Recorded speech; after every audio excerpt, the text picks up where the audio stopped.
ब्रह्मसूत्र के प्रथम अध्याय चतुर्थ पाद में आज हम 11वां सूत्र करेंगे। न संख्योपसंग्रहादपि नाना भावादतिरेकाच्च न संख्या उपसंग्रहादपि। संख्या कहते हैं नंबर्स।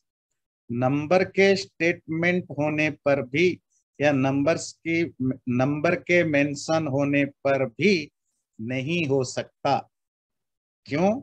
नाना भावात, because of the existence of different things. अतिरेकाच, और उससे बियॉन्ड एडिशन में भी कुछ होता है। तो कुछ समझ में नहीं आएगा, क्योंकि जब तक आप कॉन्टेक्स्ट नहीं समझेंगे आपको समझ में नहीं आएगा।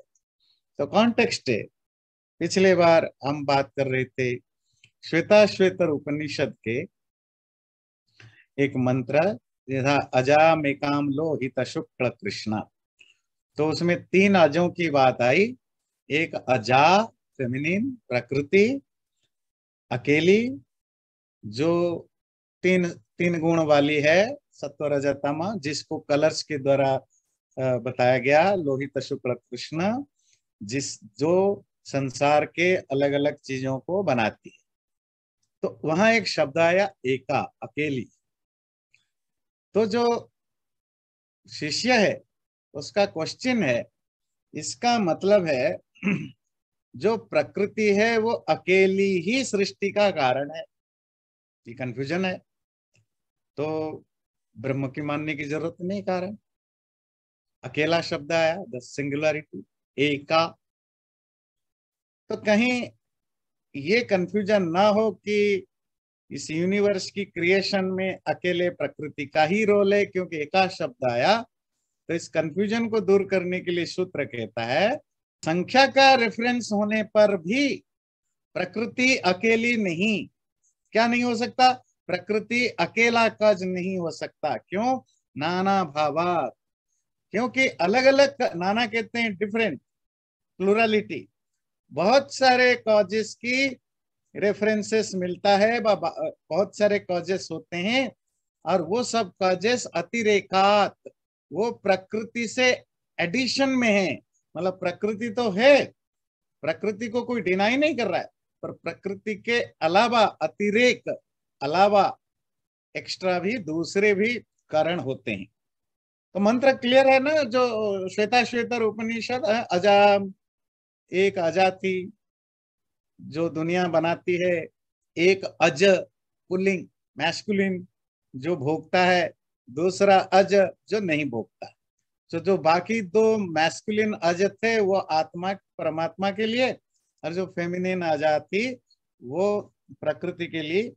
पर डाउट है कि ये पूरे मंत्र में एक का शब्द, एक एक नंबर है, ये सिर्फ अजा के लिए आया, दोनों के अज के लिए नहीं आया। तो कहीं आपके मन में ये डाउट ना हो, तो काउंटर क्वेश्चन करने वाले ने पूछा तो प्रकृति अकेली, इसका मतलब काज है, ब्रह्म की जरूरत नहीं। तो सूत्र उसी चीज को डिफाइन करने की कोशिश करता है। 3 तरह के कारण दोबारा आप लोगों के रिमाइंडर के लिए बता देते हैं।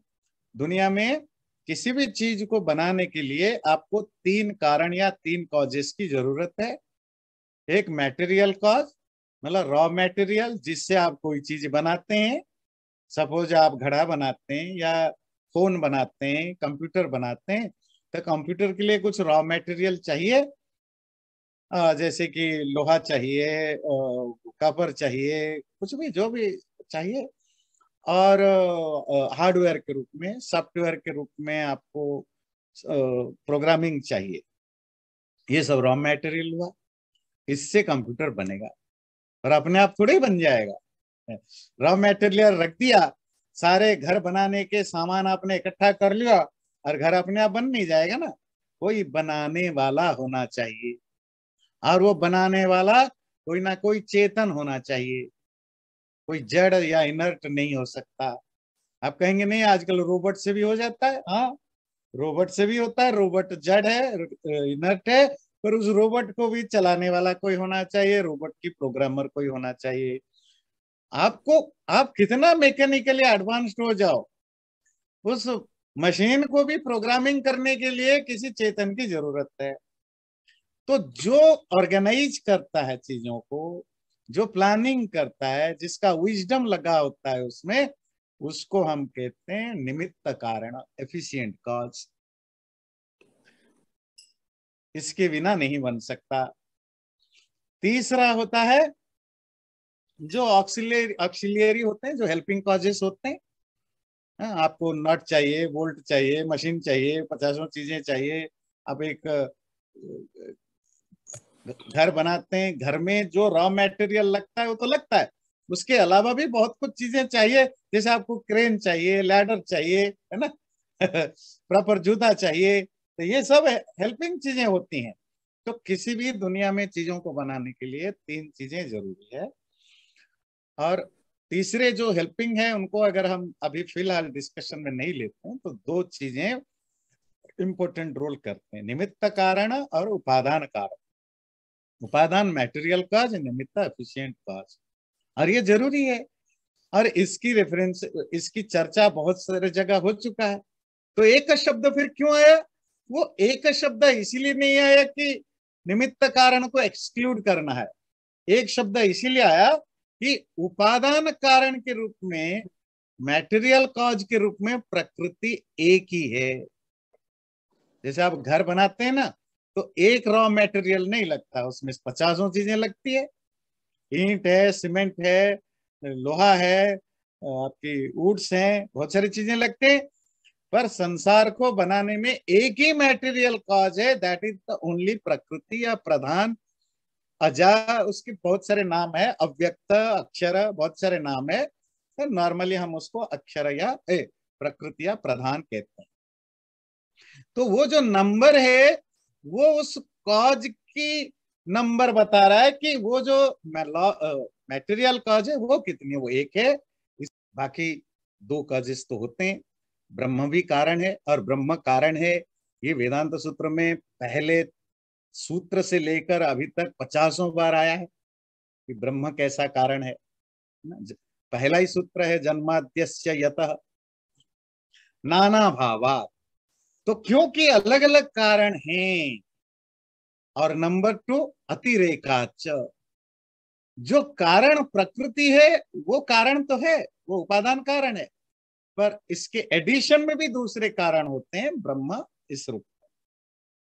इसी प्रसंग में, इसी कॉन्टेक्स्ट में बृहदारण्यक उपनिषद का एक कोटेशन दिया जाता है। यस्मिन् पंच पंच जना आकाशश्च प्रतिष्ठितः तमेव मन्ये आत्मानं विद्वान ब्रह्मामृतोमृतम। ये बृहदारण्यक उपनिषद का 4:4-17, 4:4-17 में आता है, जिसमें 5 मल्टीप्लाई बाय 5 और इंक्लूडिंग आकाश सिचुएटेड है, स्थित है। उसी आत्मा को ही ब्रह्म जानो। जो उस आत्मा या ब्रह्म को जान लेता है वो अमृत हो जाता है। ये पंचजना कौन है? पंचजना आकाश। ये पंचजना वही जो 5 बेसिक, जो पंच महाभूत है या पंच सूक्ष्म भूत है, जिनसे संसार बना। तो उसी से बात करते हैं। तो ये जो पंच सूक्ष्म भूत मल्टीप्लाइड होकर के एक दूसरे से मिलते रहते हैं ना। आपको पता है ना सृष्टि कैसे होती है?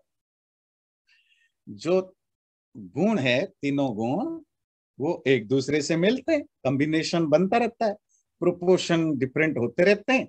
बिकॉज ऑफ डिफरेंट प्रोपोर्शंस तो अलग अलग चीजें बनते हैं। सपोज 60-40, 60-30-10, सत्वगुण 60 है, 30 रजोगुण है, 10 तमोगुण, एक अलग चीज बनेगा। 40-40-20, तो प्रोपोर्शन तो करोड़ों तरह के प्रोपोर्शन हो सकते हैं, क्योंकि प्रोपोर्शनल डिफरेंसेस है तो यूनिवर्स में वेराइटीज दिखता है। पर तीन तीन गुणों से बेसिकली कितने तत्व बनते हैं? 5 तत्व बनते हैं। ये पंचजना उन पंच तत्वों के बारे में बात करता है। और यहाँ जो आकाश शब्द आया, ये आकाश जब पंच तत्व बोल दिया तो फिर आकाश तो पंच तत्व में एक है, अलग बोलने की क्या जरूरत है? कहते हैं यहाँ आकाश मतलब ईथर नहीं, आकाश का मतलब यहाँ प्रकृति के अर्थ में ही आकाश यूज हुआ है। तो प्रकृति और उसकी विकृति के जो 5 रूप है, ये सबके सब उसी आत्मा में स्थित हैं। इसका मतलब है कि ब्रह्म या आत्मा नामक एक और चीज है जिसमें प्रकृति और अपने जो मॉडिफाइड फॉर्म है पंचतत्व, इन्हीं के साथ वो उसमें रहता है। आकाश शब्द से आपने प्रकृति अर्थ कैसे ले ली? तो इसके लिए बृहदारण्यक उपनिषद में ही एक दूसरा कोटेशन आता है, उसी बृहदारण्यक उपनिषद का 3:8-11, वो है तद्वा एतदक्षरं गार्गी अदृष्टं द्रष्टृ अश्रुतं श्रोत्रु अमतं मंत्रु अविज्ञातं विज्ञातृ नान्यदतोस्ति द्रष्टृ नान्यदतोस्ति श्रोत्रु नान्यदतोस्ति मंत्रु नान्यदतोस्ति विज्ञातृ एतस्मिन् खलु अक्षरे गार्ग्याकाश ओतश्च प्रोतश्च। इसके इंग्लिश में नहीं, देख लीजिए, आपको समझ में आ जाएगा। हे गार्गी, वो जो ब्रह्म या परमात्मा या आत्मा जिसकी बात कर रहे हैं, वो कभी सुनाई नहीं देता, पर वो सुनने वाला है। वो किसी को दिखाई नहीं देता, पर वो देखने वाला है। वो छुआ नहीं जाता किसी के द्वारा, पर वो छूने वाला है। किसी के द्वारा जाना नहीं जाता, वो जानने वाला है। उसके अलावा कोई दूसरा सीयर नहीं है, उसके अलावा कोई दूसरा लिसनर नहीं है, उसके अलावा कोई दूसरा थिंकर नहीं है, उसके अलावा कोई दूसरा नोअर नहीं है। और वो कौन है? वो जो एतस्मिन् खलु अक्षरे, उसी अक्षर में इम्यूटेबल, ये जो आकाश है, वो आकाश में ही वो रहता है। अब आकाश मतलब यहाँ जो आकाश है वो प्रकृति के सेंस में यूज हुआ। प्रकृति जो उसके अंदर ओतप्रोत होकर के रहता है। सूत्र क्लियर हुआ कि आपने जो कहा अजा मेका में एक अजा है, वो एक अजा सिर्फ उपादान कारण है, तो बाकी कारण हो सकते हैं। पर इसको समझाते हुए ये जो पंच जना आया, इसमें एक कंफ्यूजन हुआ।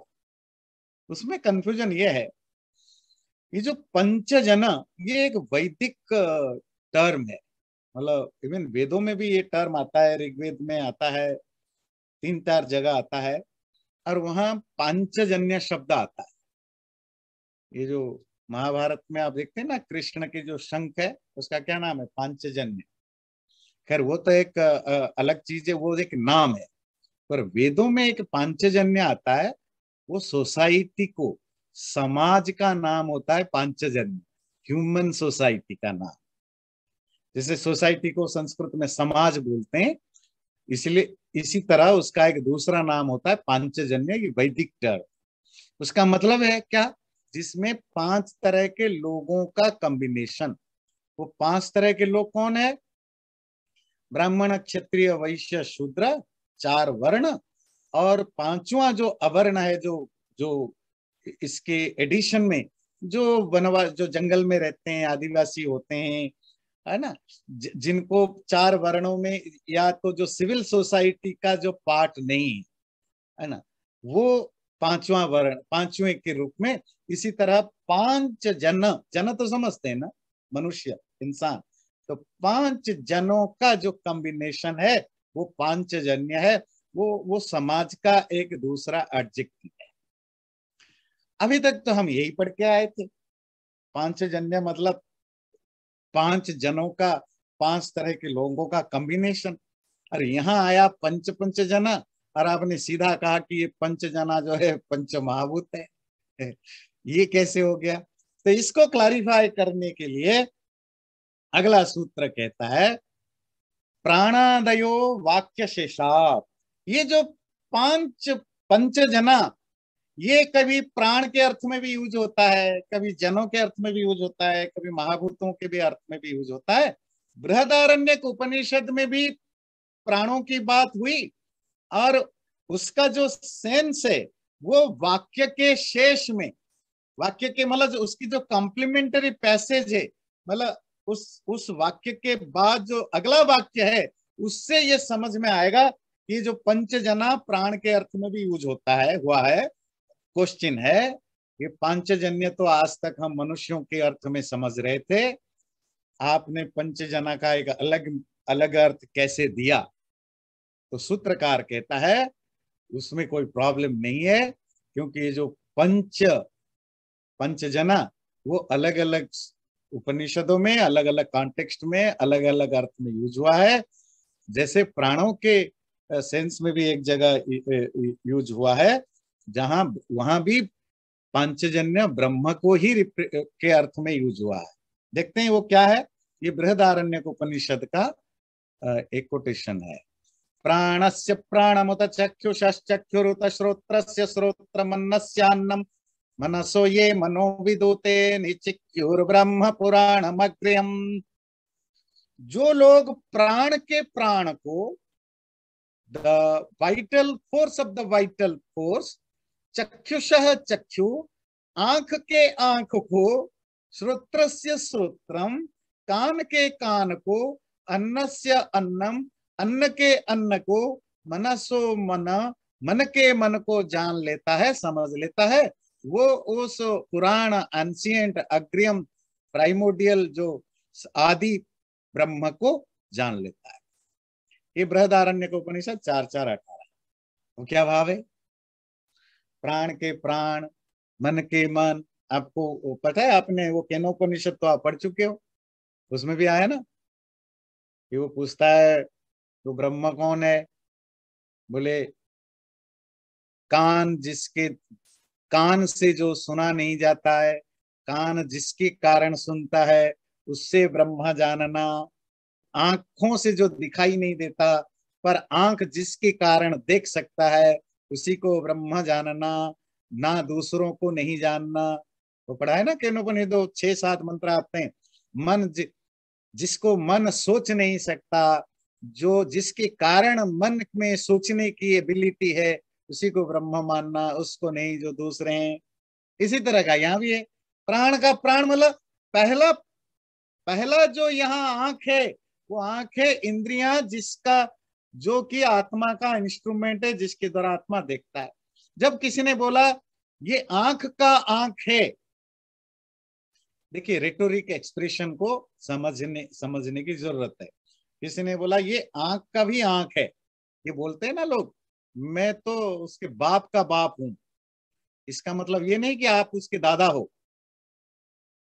उसका बाप है, उसका मतलब है कि वो पावरफुल होगा, मैं उसे डबल पावरफुल हूं। है ना? नहीं तो इसका अर्थ ये नहीं होता है कि बाप का बाप दादा होता है, तो लिटरेरी तो बाप का बाप दादा होता है। कहते हैं ना, तुम जिस स्कूल में पढ़े हो मैं उस स्कूल का हेडमास्टर रहा हूँ। इसका मतलब थोड़े है कि वो स्कूल में गया, पढ़ा और आप हेडमास्टर थे, वहां प्रिंसिपल थे, नहीं। मतलब है कि तुम जिस सब्जेक्ट में अपने आप को एक्सपर्ट समझते हो, तुम एक्चुअली तुम स्टूडेंट हो, मैं उसका एक्सपर्ट हूं। ये रेटोरिक एक्सप्रेशन है। और उपनिषद में तो 70% यही रेटोरिक एक्सप्रेशन है, जिसके कारण ही आम लोग जिनको थोड़ा शास्त्र परंपरा से नहीं पढ़ते हैं, सीधा पढ़ते हैं, उनको कंफ्यूजन होता है। और वेस्टर्न स्कॉलर तो तभी हर जगह गलत इंटरप्रिटेशन करते गए। अब आप देखते हैं वो प्राण का भी, जो प्राण का प्राण है, मन का मन है, आंख का आंख, इसका क्या मतलब है? प्राणों का काम क्या है? आपको लाइफ रखने के लिए, जिंदा रखने के लिए जो ऑक्सीजन वगैरह आप लेते हैं वो प्राण है। प्राण का प्राण मतलब वो जो प्राण वाइटल फोर्स है, वो जहां से ओरिजिनेटेड हुआ वो है ब्रह्म। मतलब जिसने, जो उसका मालिक है, ओनर है, वो है ब्रह्म। मन का भी मन का काम क्या है? सोचना। तो मन को जिसने सोचने लायक बनाया, वो उसको तुम जानोगे तो मुक्ति मिलेगी। लास्ट लाइन इंपॉर्टेंट है ना, वो लास्ट लाइन देखेंगे बाकी चीजें समझ में आ जाता है। जिसने उनको जाना, प्राण के प्राण को जाना, आंखों के आंख को जाना, कान के कान को जाना, अन्न के अन्न को जाना, मन के मन को जाना, वो उस ब्रह्म को जान लेता है। मतलब हम यहाँ ब्रह्म की बात कर रहे हैं और यहाँ 5 तत्वों की बात हुई जी। एक था, काउंट करना है, काउंट करिए। ये भी पंचजन है।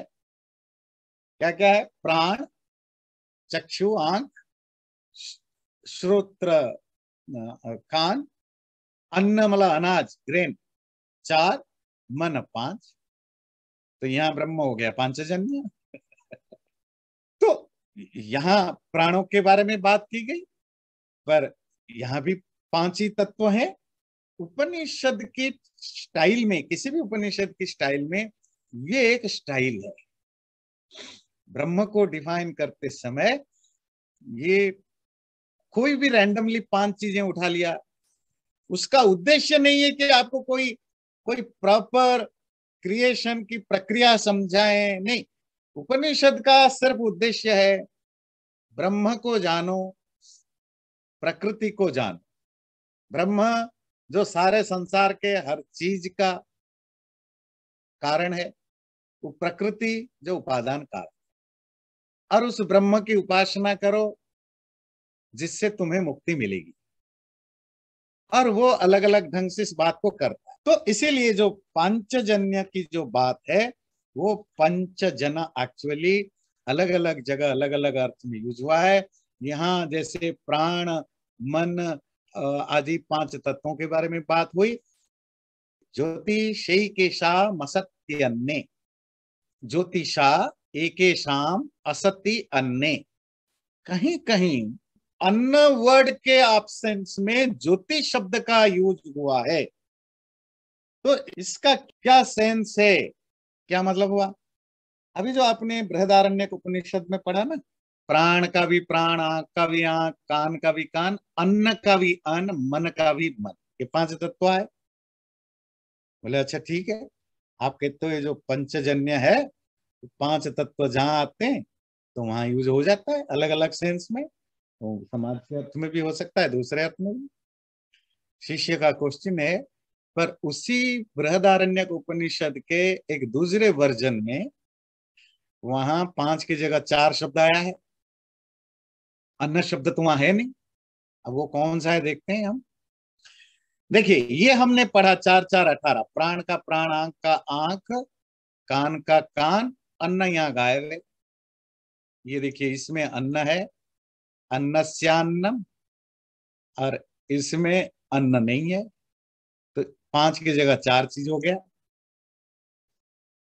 वही जो रेफरेंस गुरु ने कोट किया, देखो यहाँ 5 चीजों की बात हुई है, कान, मन, प्राण, आंख, अन्न वाला अनाज और मन, 5 चीजों को कोट किया और बोला ये पंचजन्य के लिए यहाँ भी यूज हुआ है।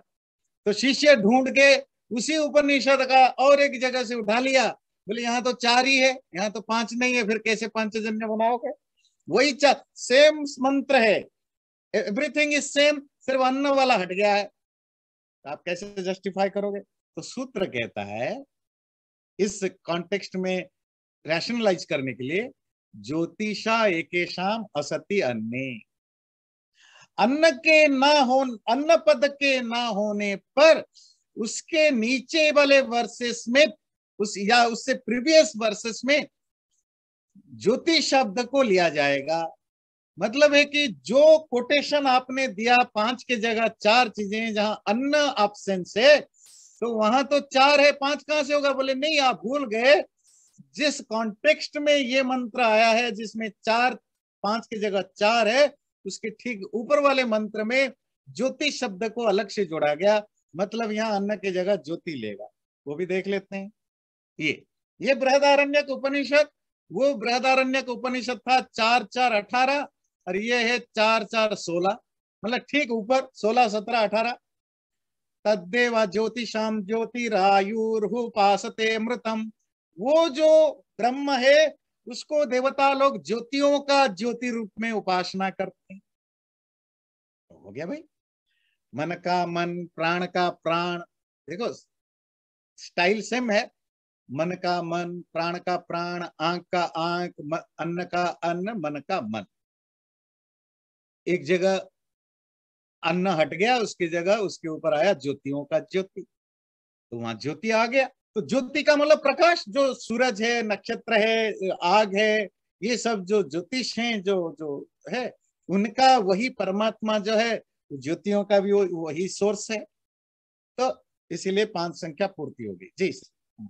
बेसिकली जो सूत्रकार है वो 5वां तत्व जोड़ करके ही पंच संख्या को 5 उसको बना रहा है, और प्लस दूसरी चीज जो कर रहा है कि निगेशन हो रहा है यहाँ पर कि प्रकृति जो है वो मूल कारण नहीं है,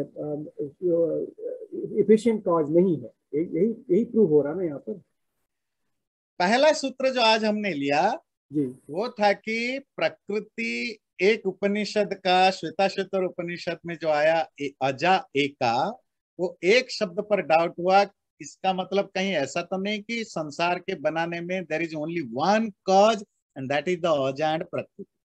उसको क्लैरिफाई किया, नहीं, यहाँ उसका अर्थ ये नहीं कि there is only one cause, there are many causes, या there is only one material cause. तो मैटेरियल कॉज एक है, बाकी कॉजेस बहुत, ठीक है। और उसके लिए उन्होंने एक जो जो गुरु ने जो रेफरेंस दिया था वो बृहदारण्यक उपनिषद का दिया था कि देखो यहाँ पंचजन शब्द आया है कि पंचजन विथ आकाश प्रकृति, मतलब पांच तत्व प्रकृति के साथ उस ब्रह्म में रहते हैं। तो मतलब ब्रह्म भी एक अलग तत्व है प्रकृति के अलावा। प्रकृति अपने पांच बच्चों के साथ उसी में रहता है। तो बच्चे ही तो है ना, प्रकृति के पांच महाभूत तो प्रकृति के बच्चे ही है, तो उसके अंदर रहता है। तो ठीक है, इसको जब बोला तो शिष्य ने फट से वो रेफरेंस को पकड़ लिया कमी दिखाने के लिए कि ये जो आपने पंच जना कहा, ये पंचजना तो वेद में पांच जन्य मतलब मनुष्य के अर्थ में आता है। आपने पंच प्रकृति के पांच तत्व कैसे ले लिया? तो अगला सूत्र कह रहा है ऐसा कुछ नहीं कि हर जगह पांचजन्य मतलब मनुष्य के अर्थ आएगा।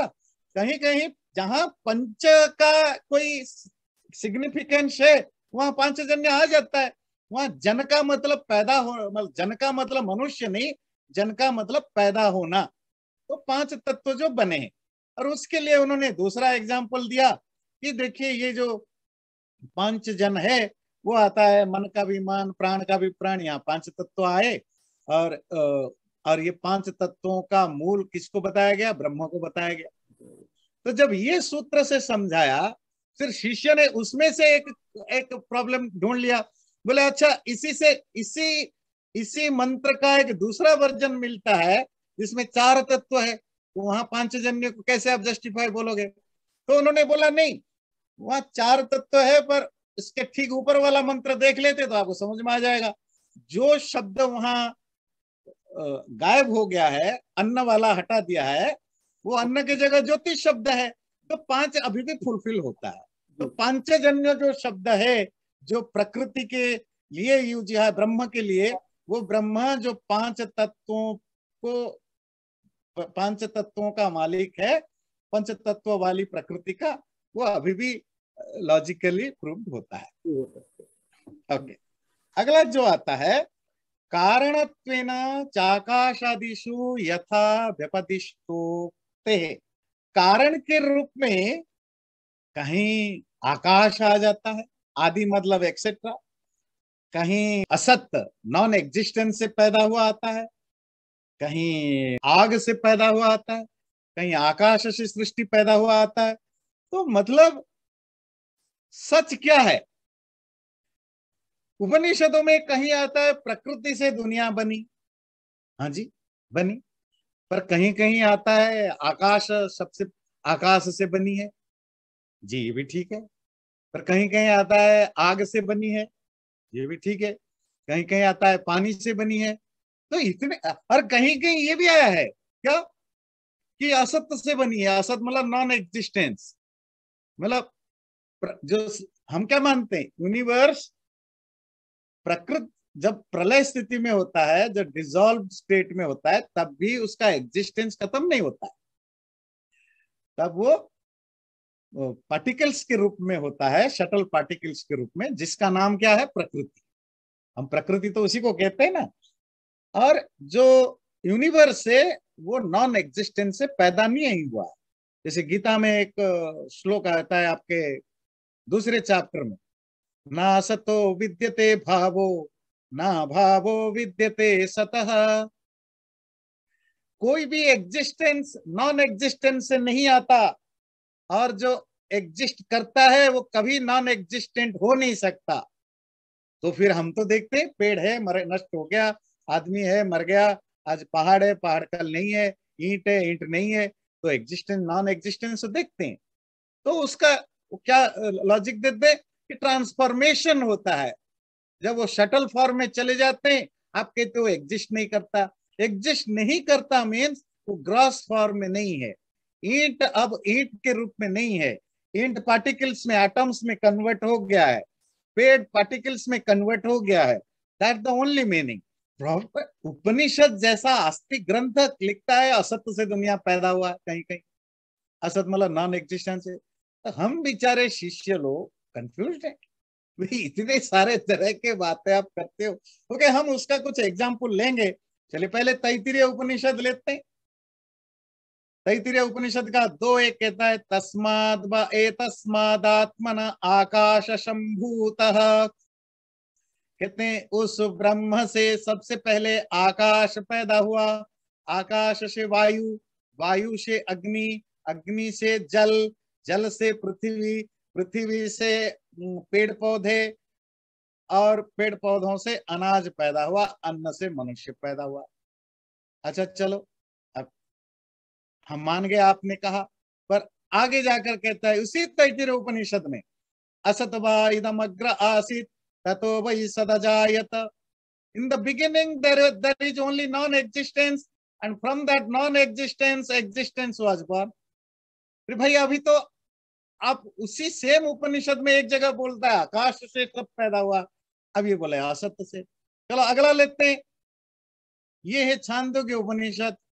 छांदोग्य उपनिषद में कहता है तदा इच्छत बहुश्याम प्रजा ये, उस ब्रह्म ने सोचा कि मैं पैदा करूं, तब तेजो असृजत, उसने सबसे पहले तेज प्रकाश पैदा किया, फिर तेज से उसने अलग अलग चीजें पैदा किया। तो यहां देखता है कि तेजो असृजत, ही देन क्रिएटेड फायर, तो सबसे पहले फायर पैदा किया। अच्छा चलिए उसी छांदोग्य उपनिषद का दूसरा एग्जांपल लेते हैं। वो कहता है आदित्यो ब्रह्म इत्यादेश तस्य उपव्याख्यानम असदेव इदम अग्रमासीत। ये है असत असत असत, व्याख्यानम असत एव इदम अग्र आसीत। This universe was at first non existence. अरे भाई छांदोग्य उपनिषद में भी कहता है नॉन एग्जिस्टेंट बीज से पैदा हुआ, फिर प्रकाश से पैदा हुआ। फिर लेते हैं हम ऐतरेय उपनिषद। ऐतरेय उपनिषद में तो बड़ी अजीब तरह की बात है। चलो बाकी जगह तो एक फॉर्मेट है भाई, आकाश, आकाश से वायु, वायु से कोई ना कोई क्रोनोलॉजी या कोई ना कोई सीक्वेंस है, या कहीं पंच महा वो आप पढ़ते ना महतत्व, अहंकार, तन्मात्रा, महाभूत। पर ऐतरेय उपनिषद में तो बिल्कुल कमाल की कुछ पता नहीं कहां से ले आया। उसने बोला परमात्मा ने संसार को सृजा, स ईमान लोकान असृजत, और क्या क्या पैदा किया, अंभो मरीचिम आपो अदो अंब।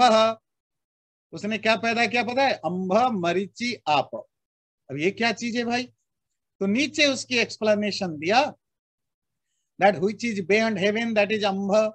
जो आकाश से परे है वो अंभ है, जो आकाश है वो मरीचि है, जो धरती है वो मर है, और जो धरती के नीचे है वो आपा है।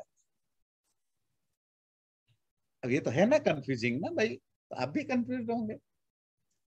कहाँ आप बताते हो प्रकृति, महतत्व, अहंकार, तन्मात्रा, है ना, पंच महाभूत वगैरह वगैरह, कहीं बताते हो आकाश से सब पैदा हो गया, कहीं तेज से पैदा हो गया, फिर सीक्वेंस भी आपका गलत, कहीं कोई सीक्वेंस है कहीं और सीक्वेंस है।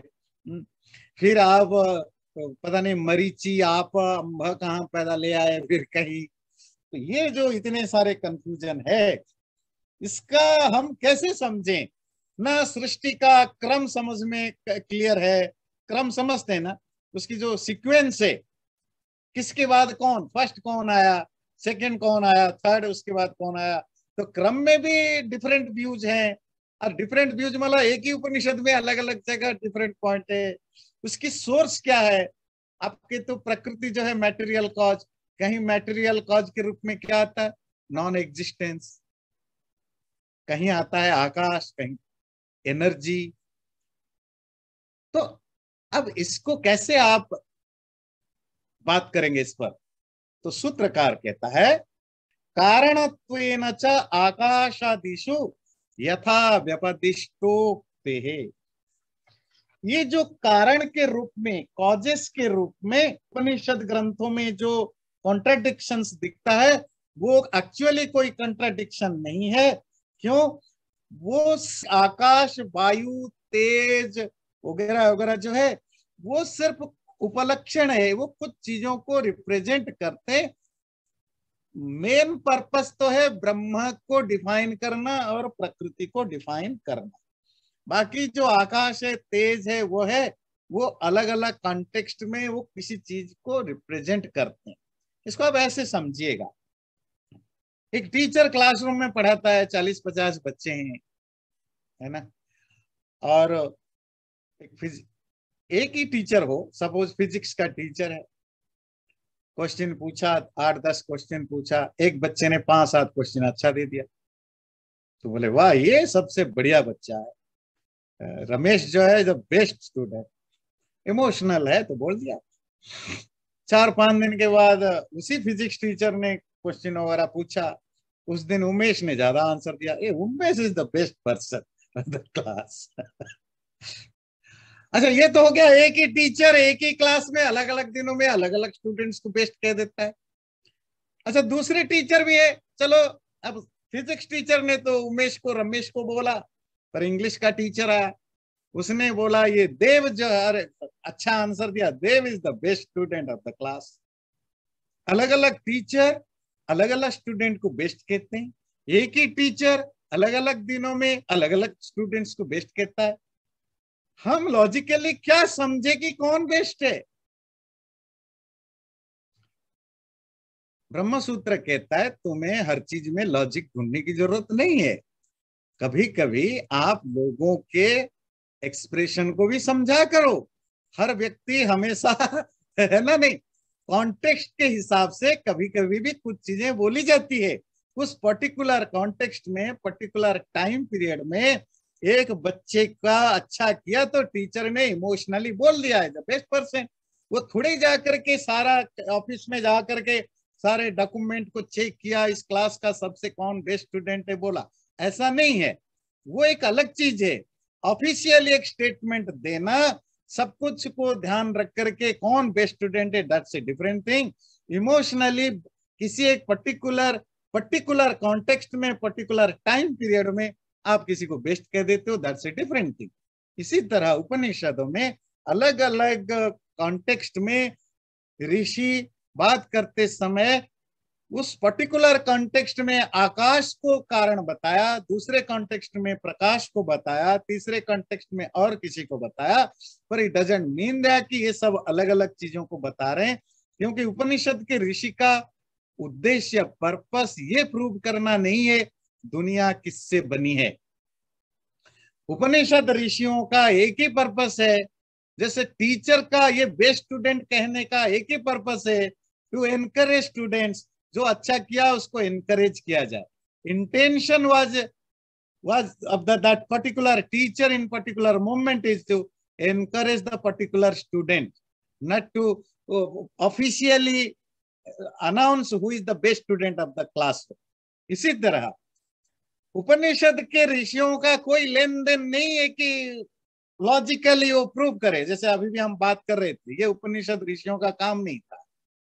वो इनोसेंटली बात करते, टॉपिक जो चल रहा है उस टॉपिक के कॉन्टेक्स्ट में वो बात करते हैं, उस पर्टिकुलर कॉन्टेक्स्ट में टॉपिक वाइज वो आकाश वहां मेन थीम था तो आकाश को बोल दिया, कहीं प्रकाश मेन थीम है तो वो प्रकाश को बोल देता है, पर इट डजंट मीन दैट कि वो मीन करता है सारे संसार का मूल कारण अलग अलग चीजें हैं। उसका फिर पर्पस क्या है? उसका पर्पस है परमात्मा को ग्लोरीफाई करना, ये प्रूव करना है कि सब संसार के मूल में परमात्मा है, और प्रकृति को बोलना। अब इसका प्रूफ क्या है? जितने मैंने आपको 5-6 रेफरेंसेस दिया उपनिषदों के, उसकी पहले क्या आता है? वो ब्रह्मा ने सोचा कि मैं सृष्टि करूं, उसने पहला आकाश को बनाया। कहीं आता है उस परमात्मा ने तेज से पृथ्वी को पैदा किया। सब जगह परमात्मा आता है। तो उस कॉन्टेक्स्ट में उस ऋषि का उद्देश्य कहां से चीजें पैदा हुआ बताने से ज्यादा उसका उद्देश्य था उस पर्टिकुलर कॉन्टेक्स्ट में जो भी बात चल रही होगी उस कॉन्टेक्स्ट में वहां ब्रह्म को ग्लोरीफाई करना। ब्रह्म ने आकाश को बनाया, ब्रह्म ने तेज को बनाया, ब्रह्म ने स्वर्ग को बनाया, फिर वहां से इससे ये बना, वो पर्टिकुलर कॉन्टेक्स्ट में ये बना। ये उसका उद्देश्य होता है, न कि कोई क्रोनोलॉजी को डिफाइन करना या जो क्रिएशन की जो प्रोसेस उसको डिफाइन करना, उसका उद्देश्य नहीं है। इसको संस्कृत में कहते हैं उपलक्षणा। उपलक्षणा मीन्स आप 10-20 चीजों में से एक चीज को उठा करके उस पर बात करते हो रैंडमली, जो उससे बाकी चीजों को बाकी चीजें अपने आप समझ में आ जाती। तो ये रिप्रेजेंटेशन के रूप में आकाश, अग्नि आदि आते हैं, न कि प्रकृति के सब्स्टिट्यूट के रूप में उनको यूज किया जाता है। चैनल को सब्सक्राइब जरूर करें और वीडियो अच्छा लगे लाइक भी जरूर करें।